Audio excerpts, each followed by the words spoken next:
The bus from Nanyang Primary wound its way along the coast road towards the outdoor education camp at Pulau Sembilang, and Rohan Menon sat with his forehead pressed to the cool glass, watching the gray sea slide endlessly past. 3 whole days of canoeing, ropes courses, and beach drills lay ahead of the class, and he had been looking forward to them for weeks. His good mood lasted exactly until Marcus Tan dropped into the seat beside him with a careless thump. The two of them had been rivals since Primary 3, for class captain, for the relay anchor leg, for every single prize the school had to offer. Now Marcus pulled out his phone and began listing, loudly and proudly, all the events he fully intended to win that week. Rohan said nothing at all and stared harder at the water. Somewhere out beyond the haze, unnoticed by either boy, the tide was already turning, drawing the sea away from the scattered islands in a slow, patient, unstoppable pull.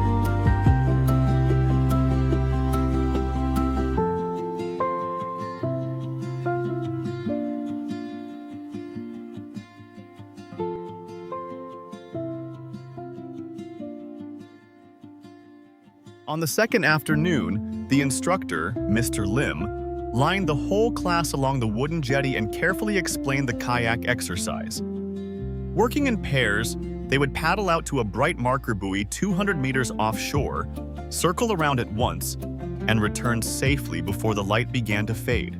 Stay between the flags and keep your partner within an arm's reach at all times. The tide along this coast turns very quickly, and it does not wait for anyone. To Rohan's dismay, when Mr. Lim read out the pairings, his own name was bracketed with that of Marcus Tan. The two boys glanced at each other and looked away again at once. They carried their kayak down to the water's edge in stiff, prickly silence, each one gripping his end a little too tightly. Neither was willing to admit that he would far rather paddle with anybody else in the entire school.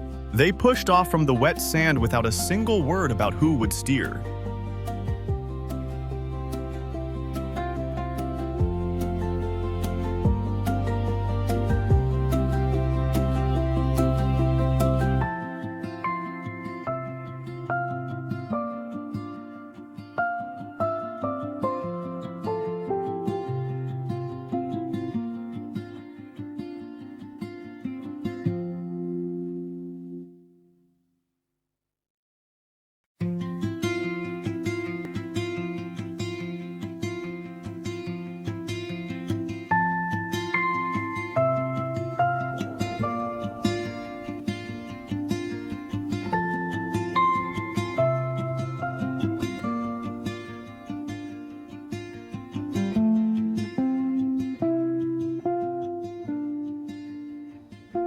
The trouble began almost at once. Rohan dug his paddle in hard on the left, while Marcus pulled fiercely on the right, and the kayak slewed sideways, throwing up a glittering sheet of cold spray over them both.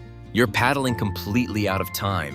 I'm not. You keep changing the pace on me. For several long minutes, the two of them bickered, the little craft zigzagging crookedly across the bay like a startled crab. The marker buoy bobbed somewhere ahead of them, never seeming to grow any nearer at all.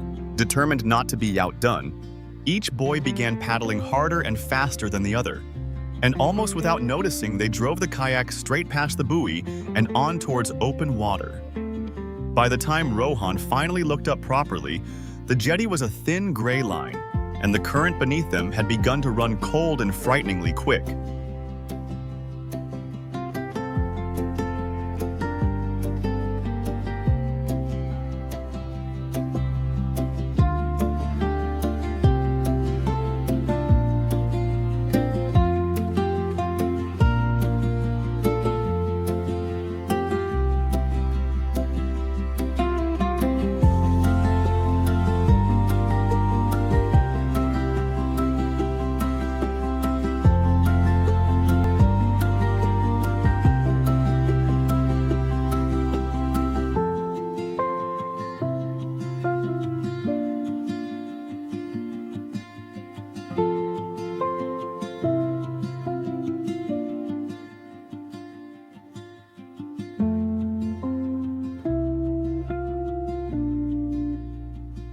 It was Marcus who first sensed that something had gone badly wrong. The water itself had changed its mood entirely.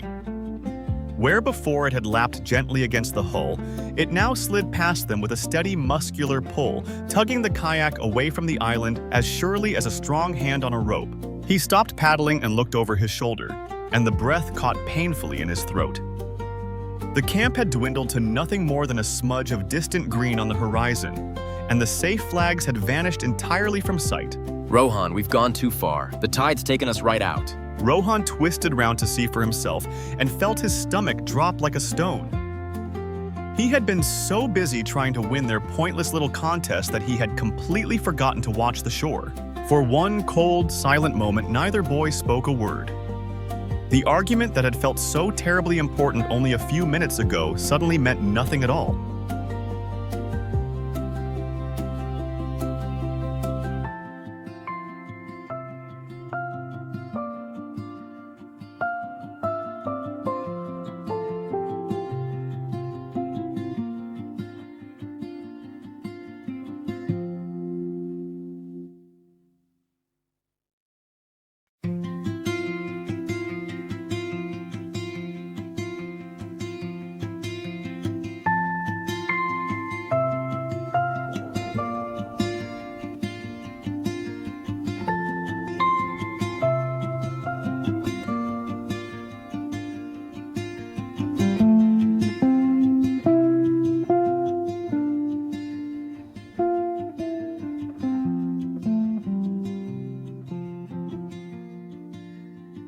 For a few panicked seconds, the two of them paddled wildly against the current, churning the water to white foam. Yet the kayak barely crept forward. The tide was simply far too strong. It's no good. We can't beat it. We'll wear ourselves out completely, and then we'll have nothing left. Marcus opened his mouth to argue out of pure stubborn habit, then closed it again slowly. For once in his life, he had to admit his rival was right. He forced himself to breathe slowly, the way the swimming coach had taught him before a big race, and felt his racing thoughts steady. Then we don't fight it. We aim for that instead. He pointed. Off to their left, low and dark against the failing evening light, a tiny rocky outcrop rose out of the heaving swell, little more than a heap of jagged stones, but solid and reassuringly still.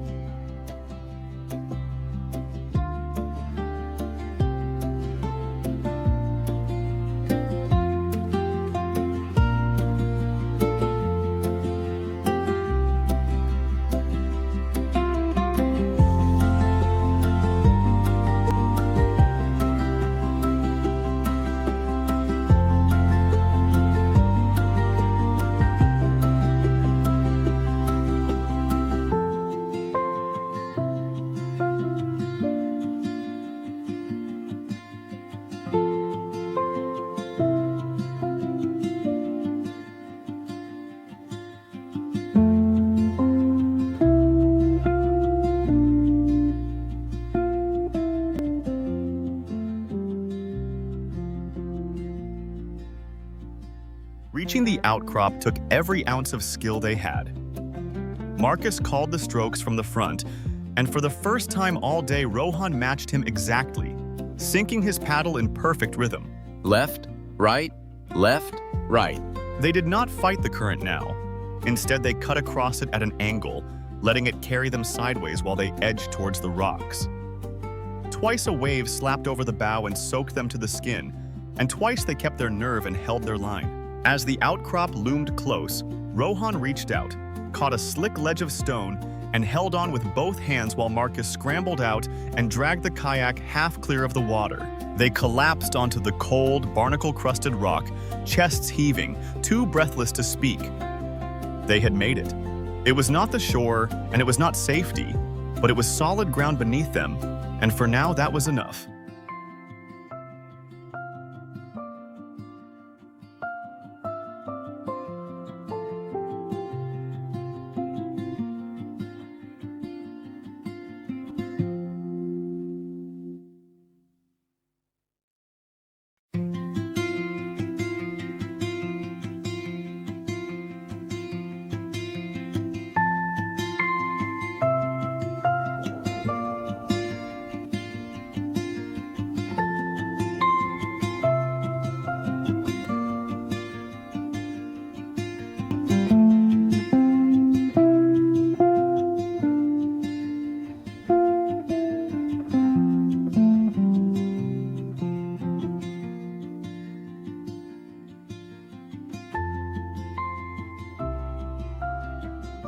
When their breathing had finally calmed, the boys took stock of their situation, and what they found was not at all encouraging.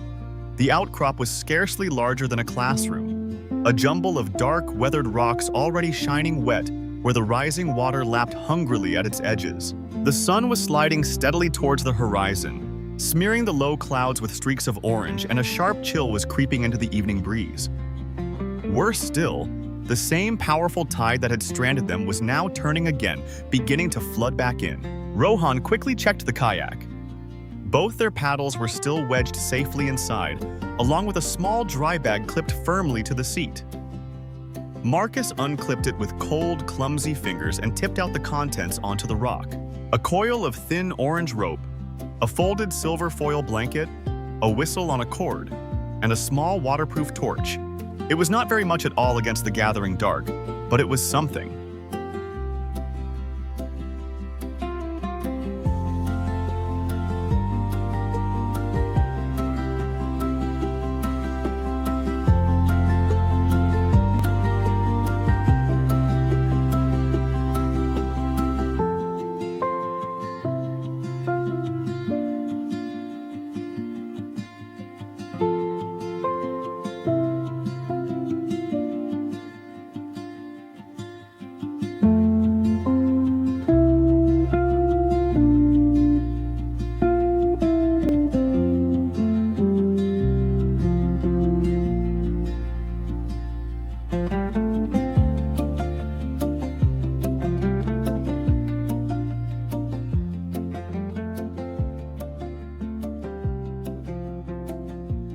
A familiar flash of the old rivalry sparked between them. We should signal straight away. Flash it at the camp now before it gets properly dark.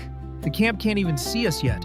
They're far too far off, and it's still much too light for a torch beam to show against the sky. We just flattened the battery for nothing. Marcus's jaw tightened, and he opened his mouth to insist. Then he stopped himself.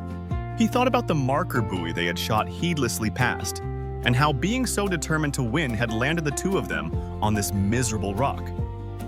With an effort that surprised even himself, he slowly lowered the torch. All right, you're the one who reads all those survival books. So what do we do? Rohan blinked, caught completely off guard.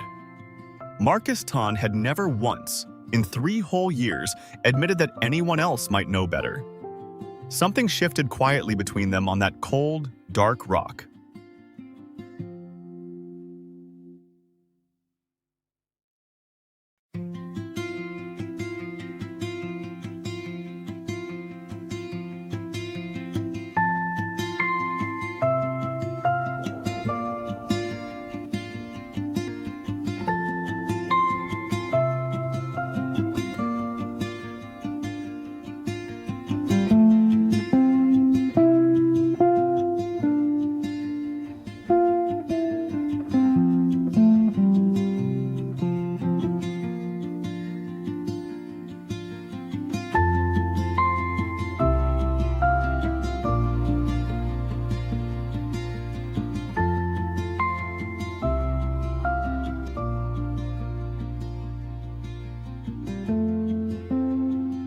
Rohan made himself think slowly and clearly, just exactly as the survival books advised. Right, 3 things matter most. People need to be able to find us, we need to stay warm through the night, and we mustn't let the sea reach us.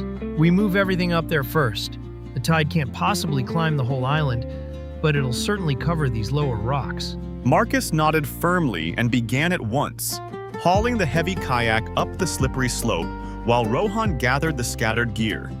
Working together, they wedged the kayak against a solid boulder so the rising tide could not float it away, and laid the dry bag and paddles on the high shelf. It felt strange and oddly good to be pulling in the same direction at long last.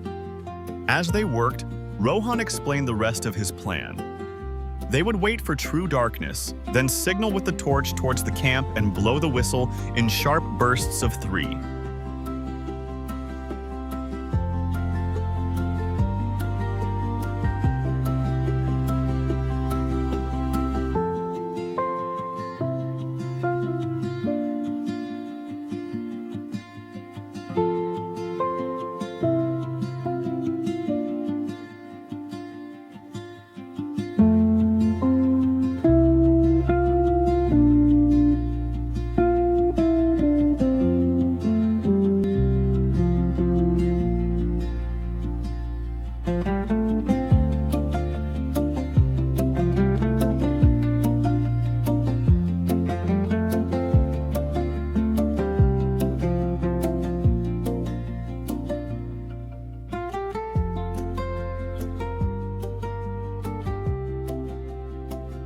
The light drained out of the sky with alarming speed.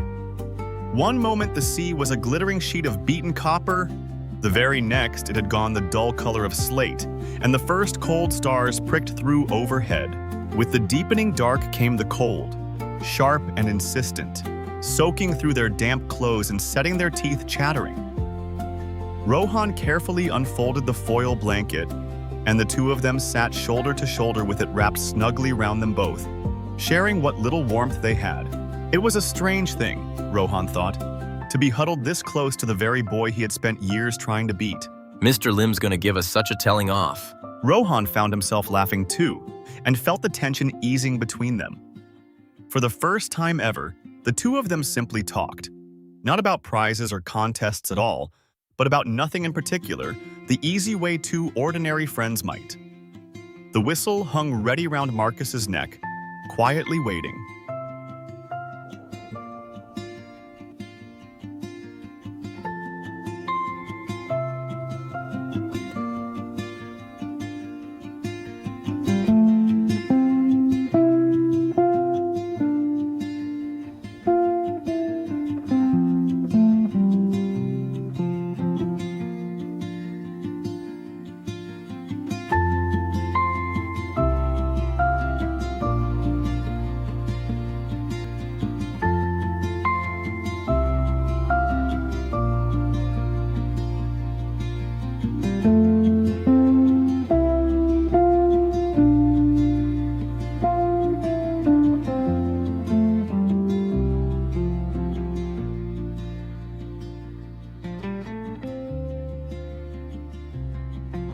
At last the darkness was complete, and Rohan judged that the moment had finally come. Now. Marcus aimed the torch towards the faint cluster of lights that marked the distant camp and began to flash it steadily. 3 short bursts, 3 long, 3 short, the only emergency signal he could remember from a film. At the very same time, Rohan lifted the whistle to his lips and blew 3 sharp blasts, paused, then blew 3 more, the shrill notes carrying thinly across the black water. The two of them worked in careful turns so that neither one grew too tired. One boy flashing while the other whistled, then swapping over.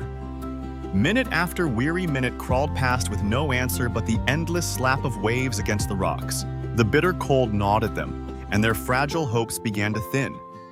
Yet every time one boy faltered, the other quietly took up the rhythm again, and the small light blinked on, steady and stubborn, out into the enormous dark. They had decided, without ever quite saying so aloud, that they simply would not stop.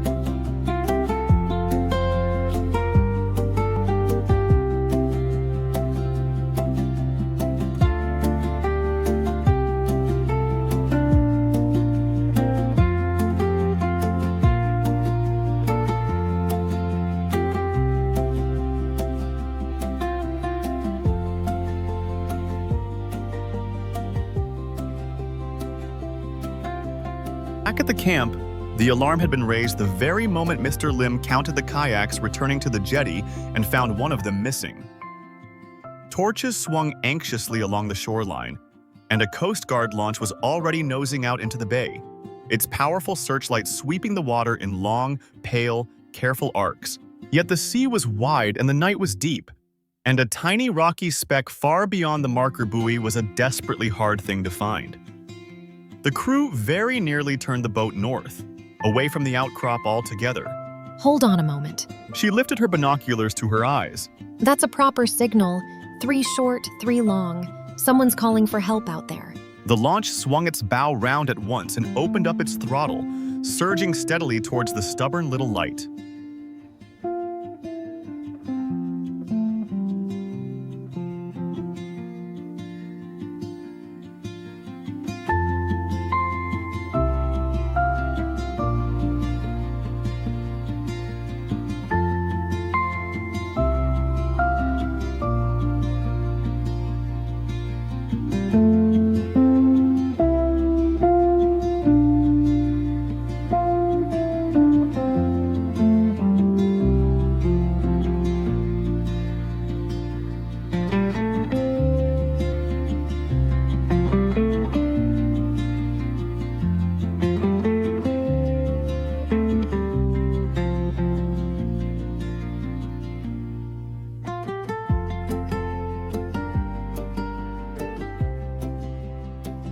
Rohan saw it first this time.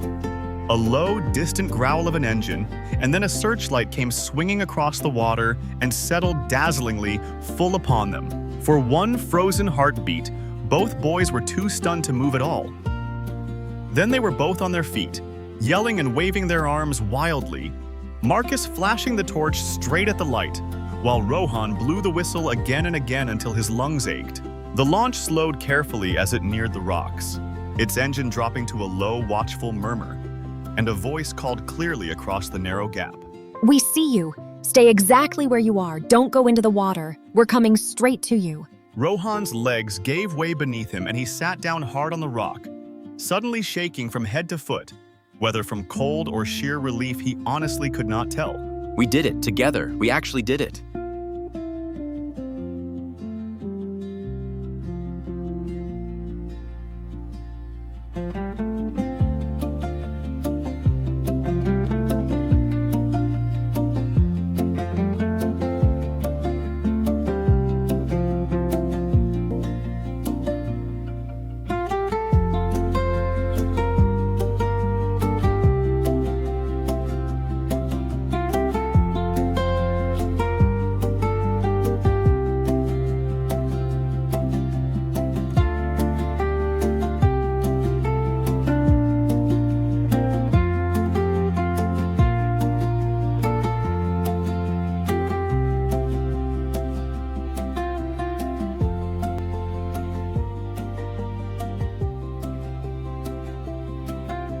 The crew brought the launch in close and threw across the coil of orange rope, and Rohan, remembering it well from the dry bag, caught it neatly and made it fast around a jut of rock, just exactly as he had read in his survival books. One by one, the two boys were carefully helped across the heaving gap and onto the deck, where thick foil blankets, proper warm ones this time, were wrapped around their shoulders and warm drinks pressed into their frozen, trembling hands.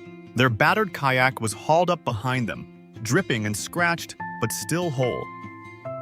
As the launch turned at last for home, Rohan looked back at the outcrop, already shrinking into the dark, the rock that had so nearly been the end of them, and had instead become the strange place where everything changed. The friendly lights of the camp grew steadily larger ahead, and for the first time in hours, he allowed himself to truly believe that they were safe. Beside him, Marcus, still wrapped snugly in foil, was already half asleep.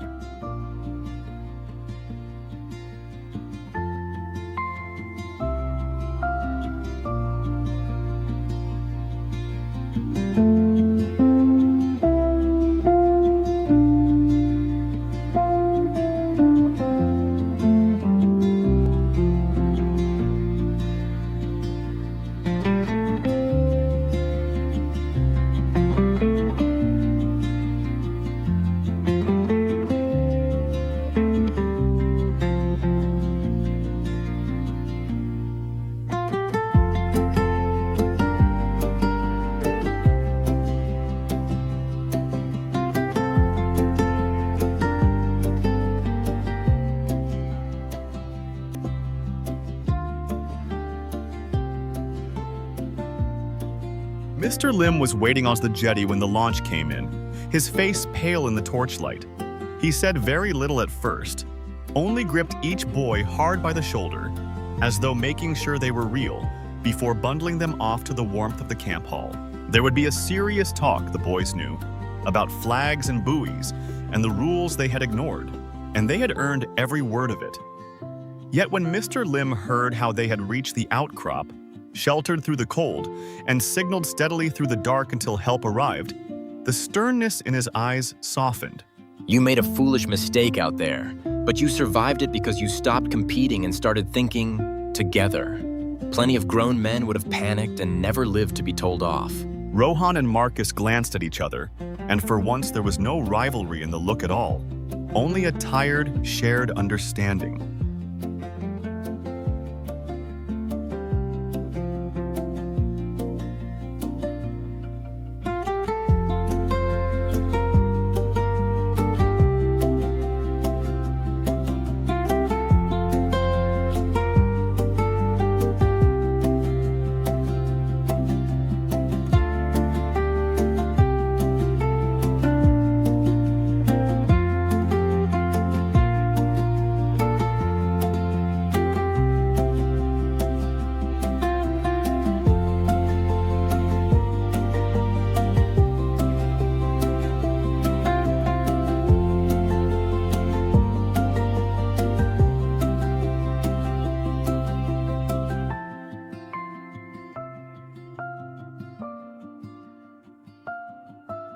Boys returned to Nanyang Primary the following week, and on the surface, very little had changed. They still raced each other in the pool, still both put their hands up for class captain, still tried their hardest to come first. The rivalry had not vanished, and neither of them would have wanted it to. Yet something underneath it was different now, quieter and stronger than any prize. They had sat together on a cold rock at the edge of the dark, certain that help might never come, and they had not let each other down. When the relay trials came round that term, Mr. Lim was unsurprised to find Rohan and Marcus asking to anchor the same team, not against each other this time, but side by side. Rivals they would always be.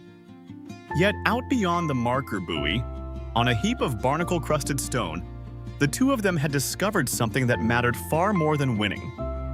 That a cool head and a willing partner can carry you home through the longest night.